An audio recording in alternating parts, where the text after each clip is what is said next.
আজি ৰাইজৰ দলৰ যিসকল কৰ্মীয়ে আমাৰ এবাৰ নিৰ্বাচনত কঠোৰ পৰিশ্ৰম কৰিছিলে তেওঁলোকৰ লগত অকণমান কথা পাতিবৰ কাৰণে নিমন্ত্ৰণ কৰি আনিছিলোঁ আৰু নিমন্ত্ৰণ কৰি আনোতে এযোৰা বিহুও আহিছিলে।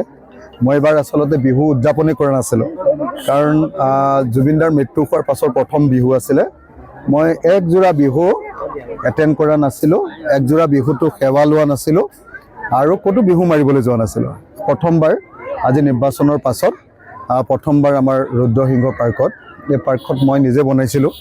গতিকে এই পাৰ্কতে আজি একেলগে এসাঁজ ভাত খাবৰ কাৰণে আমাৰ কৰ্মীসকলৰ লগত, আমাৰ নেতৃবৰ্গৰ লগত, যিসকলে নিৰ্বাচনত কষ্ট কৰিছিলে, ৰাইজৰ দলৰ কৰ্মীসকলৰ লগত এসাঁজ ভাত খাবৰ কাৰণে, একেলগে কথা পাতিবৰ কাৰণে, বিহু পালন কৰিবৰ কাৰণে এনেকৈ মাতিলোঁ আৰু ভাল লাগিলে।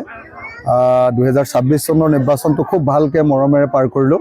সেইকাৰণে আগন্তুক সময়খিনিত যাতে আমি সকলোৱে একেলগে কাম কৰিব পাৰোঁ তাৰ কাৰণে আজি এনেকৈ এই আমাৰ ভোজমেলৰ আয়োজন কৰিলোঁ। আজি ৰাইজৰ দলৰ যিসকল কৰ্মীয়ে আমাৰ এবাৰ নিৰ্বাচনত কঠোৰ পৰিশ্ৰম কৰিছিলে তেওঁলোকৰ লগত অকণমান কথা পাতিবৰ কাৰণে নিমন্ত্ৰণ কৰি আনিছিলোঁ আৰু নিমন্ত্ৰণ কৰি আনোতে এযোৰা বিহুও আহিছিলে। মই এবাৰ আচলতে বিহু উদযাপনেই কৰা নাছিলোঁ কাৰণ জুবিনদাৰ মৃত্যু হোৱাৰ পাছৰ প্ৰথম বিহু আছিলে।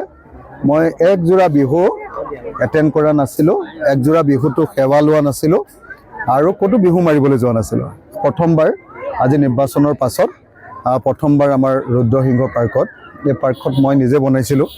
গতিকে এই পাৰ্কতে আজি একেলগে এসাঁজ ভাত খাবৰ কাৰণে আমাৰ কৰ্মীসকলৰ লগত, আমাৰ নেতৃবৰ্গৰ লগত, যিসকলে নিৰ্বাচনত কষ্ট কৰিছিলে, ৰাইজৰ দলৰ কৰ্মীসকলৰ লগত এসাঁজ ভাত খাবৰ কাৰণে, একেলগে কথা পাতিবৰ কাৰণে, বিহু পালন কৰিবৰ কাৰণে এনেকৈ মাতিলোঁ আৰু ভাল লাগিলে।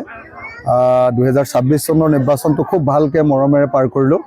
সেইকাৰণে আগন্তুক সময়খিনিত যাতে আমি সকলোৱে একেলগে কাম কৰিব পাৰোঁ তাৰ কাৰণে আজি এনেকৈ এই আমাৰ ভোজমেলৰ আয়োজন কৰিলোঁ। যিকোনো খবৰৰ বাবে যোগাযোগ কৰক আমাৰ এই নম্বৰত 9181 307 221।